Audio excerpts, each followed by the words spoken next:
NHP has released dramatic body camera footage. It takes us to last week, that shooting out at Red Rock Canyon on Thursday, Veterans Day. Here is the man they say they got into it with, Erik Legried. His mom actually called Metro last week saying that her son was threatening to take his own life by either driving head-on into traffic or possibly shooting himself. So they get out there. They first encounter him at the campsite out at Red Rock, and then he leads them on this chase through the visitor center parking lot. Eventually, troopers able to block him in at the parking lot, but he starts ramming their cars trying to get away. Eventually, another officer ends up ramming the side of his car before eventually having to shoot him. Watch out! Watch out! Stop the car!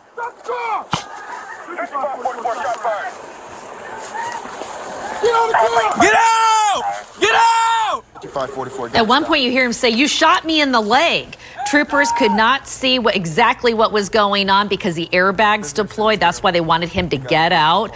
We do know that he is expected to recover from the injuries that he encountered during what you're seeing through this body cam footage. He's actually expected to be in a courtroom by November 30th. Will the nation's fifth largest school district get a new superintendent? That was the big question at tonight's Clark County School Board meeting, a decision that could be a reversal from last month when a split board voted to terminate Dr. Jara's contract. Following the story closely is News 3's Tiffany Lane. Let's bring her in now. So, Tiffany, any decision yet?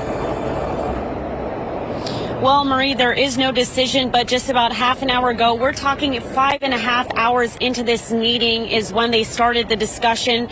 Right now, what they're doing is they're hearing public comment from people in the community, asking them, hearing from them, to see whether they want Jara to go or to stay.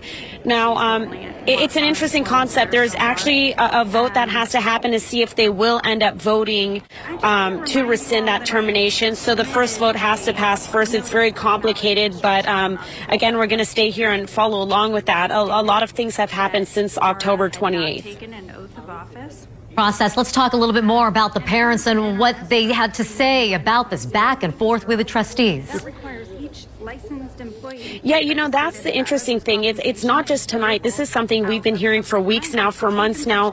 A lot of the concern from the people in the community, whether it's parents, sometimes students, staff members, is that they just believe that the board is so divided right now that they have to do something to come together.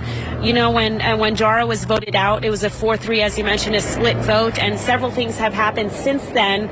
Involving a demand letter that was sent by him talking about a hostile working environment, naming 3 trustees specifically, and then now one of the individuals who originally voted to terminate Dr. Jara's contract was one of the 3 trustees who wanted to have it added back on the agenda tonight. So, you know, as long as this continues to go on, family members are very concerned, staff members are concerned, the big issues impacting their kids, their education, the staffing shortages, students taking public school buses to get to school, those they feel aren't even being addressed because so much focus is on the situation with the superintendent right now. And by the way, quickly, we should note that Dr. Jara is not there in the room tonight, right, Tiffany? Yeah, so I actually received some information from the district's chief communications officer before the meeting tonight saying that Dr. Jara was at Allegiant Stadium for the NIAA High School Football Championships there to support and cheer on the CCSD team. So again, he is not in the room tonight. A question tonight about one of our elected officials. Who does the Attorney General represent? It's a question we're asking after more than a year of coverage into our prison system. John Trainer kicks off that part of team coverage tonight. Let's call it a balancing act. The question tonight, who does your Attorney General represent?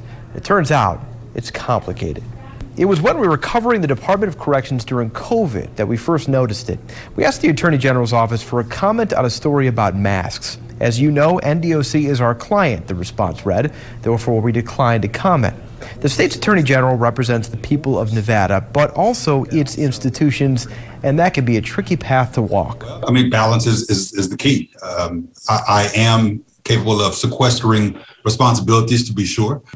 Our Attorney General sits on two sides of the fence with prisons. Take Marcy's Law. In 2020, families noticed that the Department of Corrections was taking inmates' money for restitution. Family and inmates did not know they were taking it until the money was already gone. So those families went to complain to a board of 3 people in charge of overseeing what NDOC is doing. One of those 3 people is Attorney General Aaron Ford. At that meeting, the board, including our AG, admonished NDOC and ordered the policy to end. But when families noticed money was being taken months later, well, if they wanted the Attorney General to step in, he can't. If things went to court, he'd have to represent the prisons, not the people.